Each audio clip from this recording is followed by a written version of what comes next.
Importante yun na tinatawagan muna bago natin puntahan para saka kung ano yung estimated time of arrival natin doon sa pickup location. Kailangan na natin itong madrop kasi according kay Wins, 4:16 eh. Pero ang target ko mga alas 4, madrop natin to.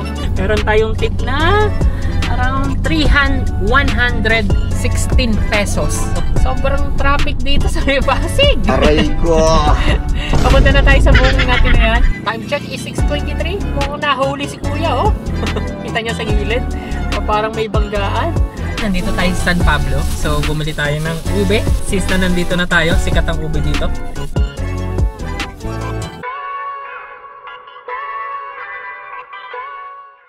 Time check is 1:05. Ang date ngayon is September 24, Wednesday. So may nakuha tayong booking which is ayan, saka ayan. Nakapag double book tayo. Pero nagising tayo ng mga around 11 AM. Then nakakuha tayo ng booking 12 or 12 to 1. So ito yun, itong dalawang yan. So sa Calamba to Bagong Bayan, ang pipikapin daw is dog food. Then dito naman sa isa, Los Baños to Pasig, cookies daw. So, papunta muna tayo dito sa may Los Baños kasi ito yung tingin ko much better na daanan kasi ito sa Calamba, nakapag-pick up na ako dito before. Kaso nga lang, na-cancel. Kinancel ni customer. So, tapos company yan, medyo matagal dyan. So, kung consistent kayo nanonood sa vlog ko, mamaya makikita nyo kung saan lugar to. Kaya mas inuna ko tong Los Baños kasi matagal talaga dyan yun. Pick upin na natin itong Los Baños. According kay Waze is 17 minutes, 8.8 kilometers away from our current location. Kinukuha ko na yung mga gantong booking guys kapag 10 kilometer pababa. Much better na nakuhanin dito sa area ko, lalo na kung pa Metro Manila. Since hindi lang naman isang booking ang kukuhanin natin, kundi 3 booking pa. Kasi I think pwede na kay Lalamove triple book. So pick upin na natin to. Let's go! Hello po ma'am. Good afternoon, Lalamove po ito. Ma'am, inform ko lang kayo according kay Waze, 10 to 15 minutes, nandyan na po ako sa pickup location. May paparkingan po ba ako dyan? Meron po. Okay po. Tawag na lang po ako ma'am pagka malapit na po ako. Ay, sige po. Sige po. Thank you po. Thank you po. Importante yun na tinatawagan muna bago natin puntahan para saka kung ano yung estimated time of arrival natin doon sa pickup location para kahit papaano ma-ready na niya kasi sinabi ko na 15 to 20, I think 10 to 15 minutes ay nandun na tayo. So hoping na sana sa mga gantong style si customer ay nape-prepare na para hindi tayo magkonsumo ng oras na matagal doon sa pickup area. Check is 1:22. Nandito na tayo sa booking natin na yan. So arrive na natin to. Good afternoon po. Meron po. Ay, marami pa po. Dalawang box lang po ng ano. Sa harap ko na lang po ito ilagay. Okay po.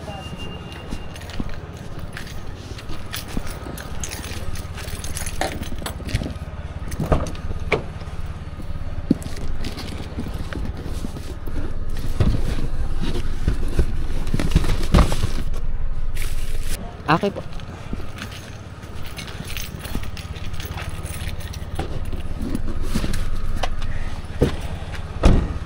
Thank you po. Time check is 1:26. Natapos na natin tong booking natin na to. Then papunta tayo dito. According kay Waze is 19 kilometers. Aray ko! 38 minutes. I think okay lang naman guys kasi along the road lang naman siya papuntang booking natin. Then all goods in the hoods. So may tumawag sa akin from Lalamove. At pinapa-cancel daw yung booking natin na to. So all goods naman kay Lalamove bago i-cancel ni customer.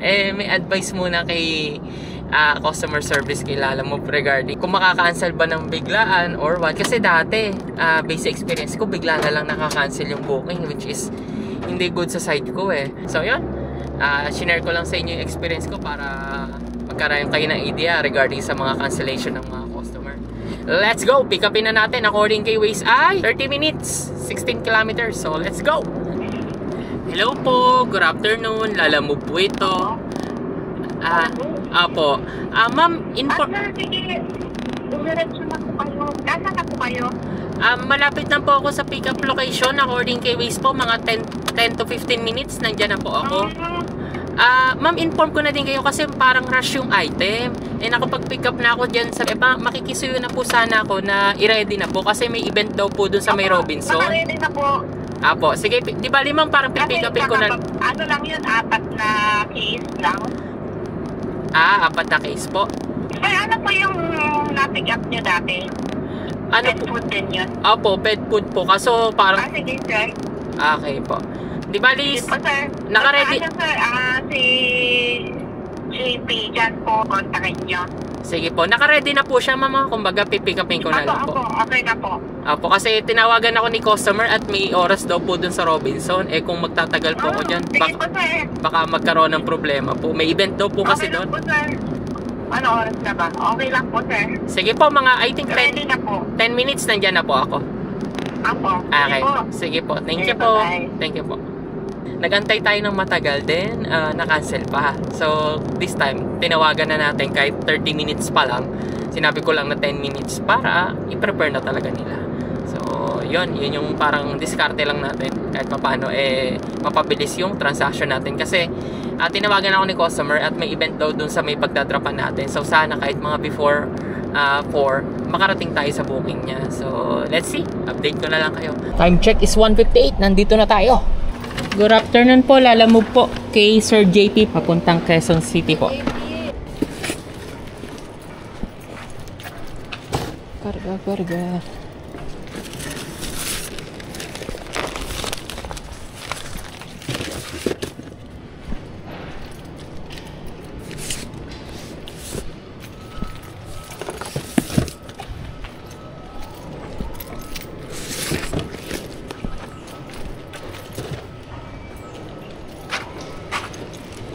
Check is 2:30 at natapos na tayo sa dokumento.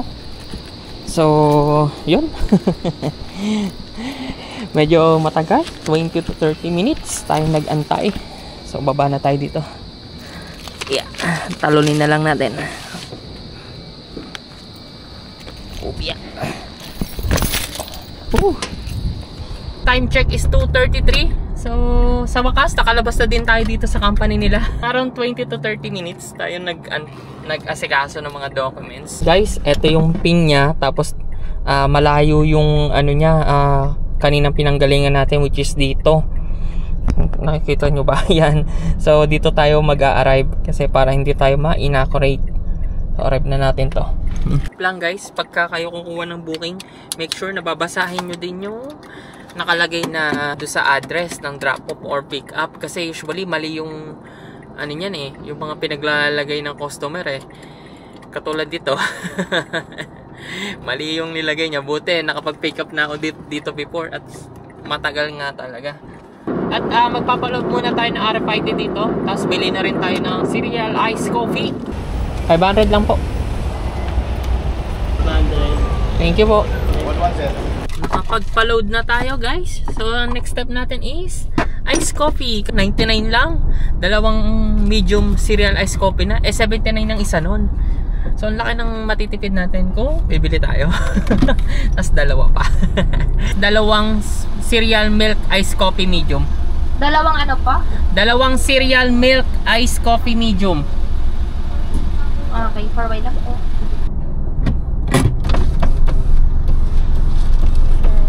Ay, iced coffee po na cereal.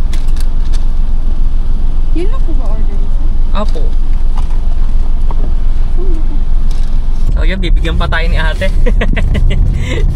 Pero ang order lang natin iced coffee.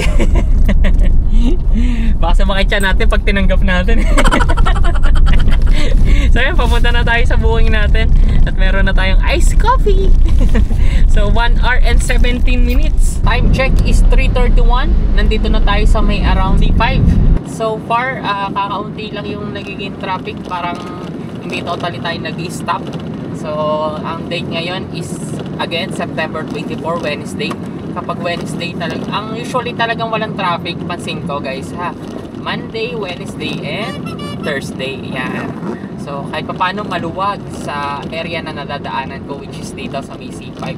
Saka around Metro Manila na din. Kailangan na natin itong madrop kasi according kay Waze, 4:16 Pero ang target ko mga alas 4, madrop natin to. Time check is 3:44. At nandito tayo sa may bandang elevation U-turn ng C5. At medyo traffic dito. Dito na tayo nag-stop and go! Aray ang traffic ko. according kay Waze is hanggang paglagpas ng tulay. Tapos pagbabat, medyo traffic uli. Sa may bandang E. Rodriguez. Aray ko po. Time check is 4:02. Tawagan na natin si customer. Malapit na tayo sa drop-off na yan. Hello, good afternoon. Hello po, good afternoon. Lalamove po ito. Sir, inform ko lang po kayo. According kay Waze, mga 10 to 20 minutes na lang po. Nandyan na po ako sa drop-off location. Okay Okay po. Tanong ko lang din. po kayo pag nandito. Okay po. Tanong ko na lang din po, sir, kung may parking po ba ako dyan? Mayroon naman, pero pwede kayong magbaba doon sa may Hidalgo building kamo. Hidalgo. Hindi po ba ako makakaabala sa daan? Like, kung may kasunod po ako sa likod ko? May ano naman po ba kayo? May kasama kayo? Ako lang po. Kung kayo lang, medyo malayo-layo po yung parking. Pero may push cart pa kayo? Wala po, sir eh. Sige, makiusap na lang tayo dito sa guard. Kung pwede, i-drop lang muna. Tapos parking ka lang para may ilagay lang dito sa loob din. Basta sa Hidalgo building lang po kayo. Alam ko may parking naman po doon na pwede mag-drop po eh. Okay. Di bali, magpapark po. Kung may basement po ang Hidalgo building, magpapark po ako doon. Sabihin nyo lang doon sa pagpasok nyo sa gate, sabihin nyo sa Hidalgo building, doon sa may training ng PLC handyman. Tapos pagdating nyo ng Hidalgo building, alam ko pwede kayo mag-park doon para mag-drop lang ng item pag malapit na po. Okay po. Sige po. Thank you po. Thank you po. Time check guys is 4:22. Nandito na tayo sa ating drop-off. Then according kay sir, abangan na lang daw niya tayo dito sa labas. Good afternoon po. Apo, sure po. Thank you po. Sir, salamat po. Thank you po. So yun guys, time check is 4:26. Tapos na natin tong booking na to. Kasi i-drop na natin tong isa pang booking natin, which is ayan. May nakuha tayo uling booking, which is ayan. So Pasig to San Pablo. So hoping along the road siya dun sa booking natin, Patanawan. Meron tayong personal nga na i-drop sa Tanawan. Friend natin sa FB. So speaker yon. So ito, papasig siya to San Pablo. So hoping na along the road lang din siya. So tawagan natin siya. Hello po, good afternoon. Lalamove po ito. Apo, sir, tanong, hindi ko po kasi matawagan yung nag-book. Tatanong ko lang po, kano po ipapadeliver nyo dyan sa San Pablo from Pasig po? Yung mga packaging ng sabon. Okay po. Mga ilang box po ito? Nako hindi ko alam eh. Sila kasi ang nagsiship noon. Parang siguro mga yan, baka 3 siguro. 3 box na parang box ito. Ang height niya ay parang 8 inches ang taas. 8 inches. Tapos ang square niya ay parang mga 20 inches by 20 inches siguro to. 12, 13, 14 by 14. 14 by 8. Parang gano'n. Okay po. Sir, inform ko. Ilang box po ito? Sorry sir, uli. Pasensya na. Parang 3. Okay po. Okay, salamat. Sige po, salamat din po. Ayun guys, planchado na. After natin tong i-drop, tong booking natin na to, mag-proceed tayo dito sa may nakuha natin booking. Tapos after nun, proceed naman tayo sa may Taguig. Friend natin sa Facebook. Pinapakuha niya yung speaker, nandito sa may Taguig, somewhere in Taguig. So malapit lang naman siya kasi since nasa Pasig na tayo. So time check ulit is 4:45. According kay Wiz, makakarating tayo doon ng 13 minutes, 6.1 kilometers. So let's go! Good afternoon po. Wait lang po. Okay lang, picture ako lang po. Salamat kay sir. Shoutout sa'yo sir. Meron tayong tip na around 116 pesos. So may pangkain tayo. So papunta naman tayo sa booking natin na yan. Then according kay Waze is 6 kilometers, 32 minutes. So medyo traffic kasi dito pero malapit lang. Medyo malapit-lapit. 6 kilometers eh. Pero all goods lang kasi sure naman ay na may pag-uhom tayo. Kumbaga dalawa na rin. Yung isa hindi lang makontak, pinapatawagan natin sa kaibigan, sa friend natin sa Facebook. So yun, i-pick upin na natin to. Let's go. Pero shoutout uli sa'yo sir. Maraming salamat sa tip. Appreciate ko po. Time check is 5:16. Sobrang traffic dito sa may Pasig. Aray ko. Papunta na tayo sa booking natin na yan. According kay Waze ay 19 minutes, 4.2 kilometers lang. Stop and go dito, pulang-pula. Actually guys, para nagdadalawang isip ako dun sa nakuha nating, sa may kaibigan natin sa Facebook. Kasi tinatawagan niya yung pick up location, hindi matawagan. Ako din tinatawagan ko sa binigay niya number, hindi matawagan. So baka mamaya yung nakatransact niya scam, maabala pa tayo. So pinapatawagan ko. Ngayon kapag pagdating natin dun sa booking natin, wala pa rin siyang response, I will decide na lang na maghanap na ng another booking. Kasi ayoko naman yung hindi confirm yung booking natin, like hindi pa natin natatawagan yung pick up, pupunta na agad na tayo. Baka mamaya maabala tayo ng matagal, like wala pala siya doon, mga ganong bagay. Sir, yun, sumagot na din po. Hello sir. Hello. Sir, magandang hapon po. Ako po yung magpipick up ng speaker. Di ba Liz, sir, tanong ko lang po, ano po ba yung i-waste dyan para dyan po ko i-rekta? So yun, nakausap na natin. Malapit daw sa may Vista Mall Taguig. Good afternoon po. Ano yan, pick up? Apo, pick up po. Ano?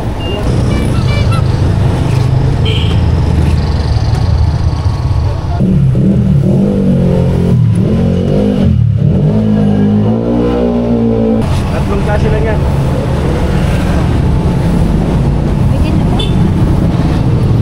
Baba, wala ba? Sa pa yung sukle. Salamat po. Yun guys, time check is 5:48. Natapos na natin tong i-load yung booking na yan. So papunta tayo dito sa may papunta tayo doon sa friend natin na booking. According kay Waze ay 1 hour and 20 minutes. Vista Mall ko daw siya i-Waze. Medyo malayo. Vista Mall Taguig. Aray ko.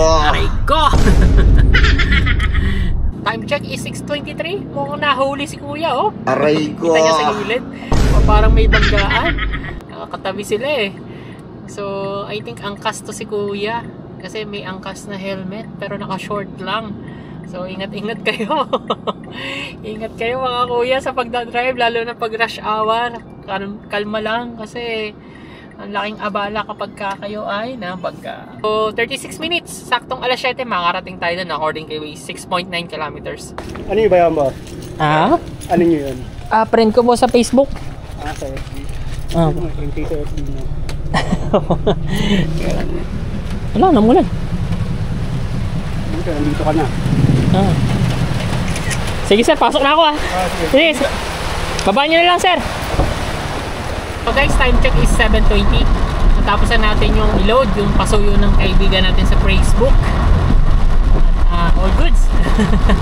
So dito din tayo unang dadaan kasi ito din yung unang madadaanan. So ngayon, lakas ang ulan. Dito tayo somewhere in Taguig, Vista Mall. Pamilyar kayo. Tapos ang daan natin sa may C5 na rin. C5 entry.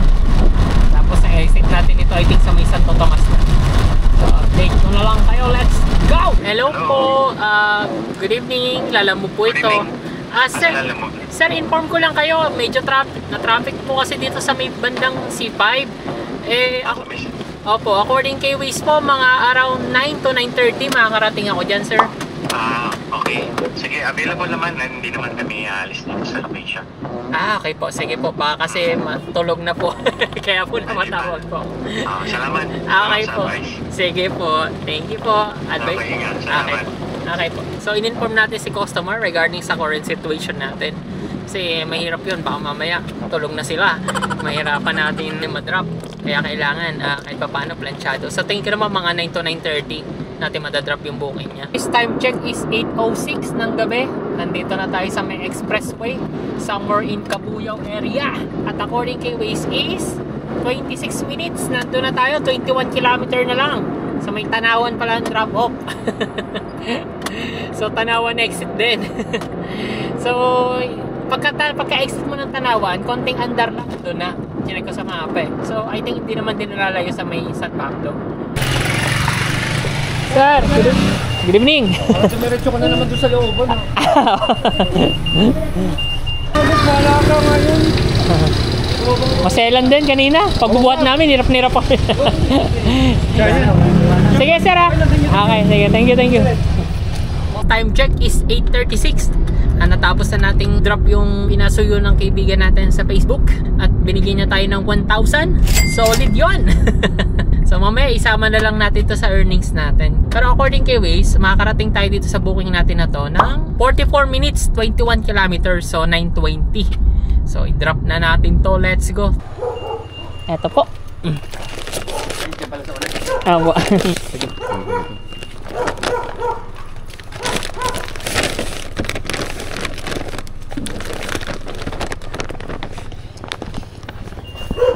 Meron ba?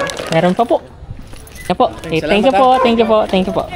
So, time check is 9:23. Natapos na natin tong booking natin na to.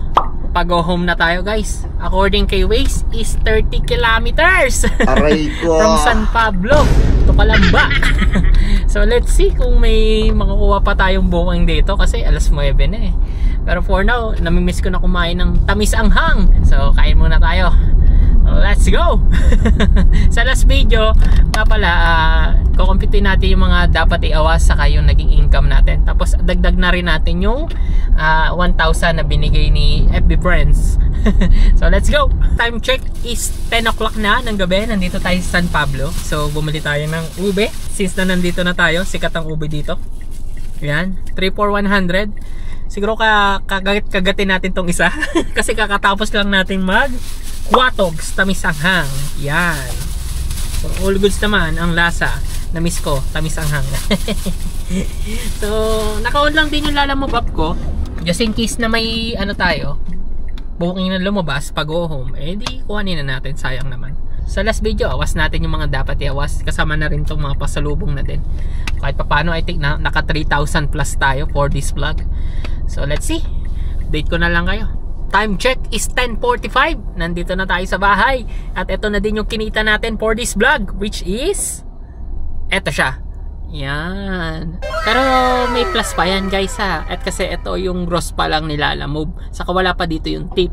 So yung gross ni Lalamove ay 2,164. So plus natin yung tip. Saka yung nakuha natin na booking na 1,000 pesos dun sa FB Friends natin. FB Friend natin, which is ito na yung total. Yan, 3,290. So yung 1,000, yan yung binayad niya sa akin. Tapos yung 126, yan yung tip na na-receive natin from Los Baños to Bagong Bayan. So, ay Pasig pala, sorry. So shoutout sa iyo, kuya. Maraming salamat sa tip. Ang laki ng tip na yun, 126. Tapos, syempre, i-less natin dito yung mga dapat natin i-less, like yung ice coffee natin, tapos yung car maintenance na rin, yung food, yung pasalubong, saka yung pinanggas natin. So, ito siya. So, yung 99, yan yung ice coffee na dalawa, pero isa't kalahati lang na inom ko. Tapos yung 130, yan naman yung kinain natin at tamis anghang. Then yung 100, ito naman yung ube na 300. Tapos yung 1,000, yan yung pinanggas natin. Actually, yung gas natin is mga nasa around 960 plus lang. Kaso, pina 1,000 ko, no, para walang mga barya. Saka, yon, which is ito siya. Yan. Tapos ito naman yung natakbo natin. Yan. So 242.6. So para makuha yung KPL natin, divide lang natin yung tinakbo natin dun sa liters na napagas natin. So ang total ng KPL natin is yan, 12.44. So all goods, kahit pa paano maganda yung naging takbuhan natin. Syempre meron pang isa, ilas natin yung pang car maintenance, which is yung 300. So ang total ng kinita natin, less na ang dapat i-less is 1,661. So may 1,661 tayo, guys. All goods. So officially nag-start tayo 12 to 1. Anong oras na? 10:48. Siguro makakauwi tayo ng dire-diretso mga around 9:30, mga ganun, 9:30 or to 10. Eh kumain pa kasi tayo sa labas, tapos yun, kumain sa labas. If ever na gusto mo din gantong kalakaran ng part-time or full-time kay Lalamove, lalagay ko na lang yung link sa description if ever na gusto mong mag-apply para magkaroon ka ng account. Tapos lagyan mo yung referral code ko, ha. Lalagay ko na lang din yung link sa baba or sa description yung mga gamit kong accessories sa sasakyan ko, like car fan, tapos yung gamit kong pang vlog, then yung cellphone holder, tapos yung mount ng aking camera, yun, check mo na lang. Yan yung mga usually gamit ko habang naglalala move tayo. So, kasi ano yan, isa mas para sa akin. I think this is it, Papi. Maraming salamat sa walang sawang pagsuporta sa channel natin. If ever na nag-e-enjoy ka din, wag mong kalimutang mag-subscribe. Ayan, para naman tuloy-tuloy ang pag-edit natin ng video. Kasi pampagana yan sa part ko. Kumbaga, mas namamotivate ako na mag-edit ng video kapag nakikita nag-grow yung channel natin. At the same time, lumalaki din yung reach natin. Kasi ang goal naman natin dito is ipaalam sa iba kung ano yung magiging buhay nila if ever napasukin nila tong Lala Move. So ito na yun guys. Actually nasa around 66 na ata tayo o 67 na vlog. So if ever na pinapanood mo from the start ang aking journey, yan yung mga possible na scenario na mangyayari sa buhay mo if ever napasukin mo din tong Lala Move. Maraming salamat sa time mo at pinanood mo tong ating munting vlogs. At na-appreciate ko yung pagsuporta mo sa channel natin. Sa mga casual viewers natin dyan, maraming salamat sa pagbalik sa ating channel at panonood. So yun, Papi, ito na yung pinakahihintay mo. Ciao! Maraming salamat sa panonood. Huwag kang mawawala sa next video, ha.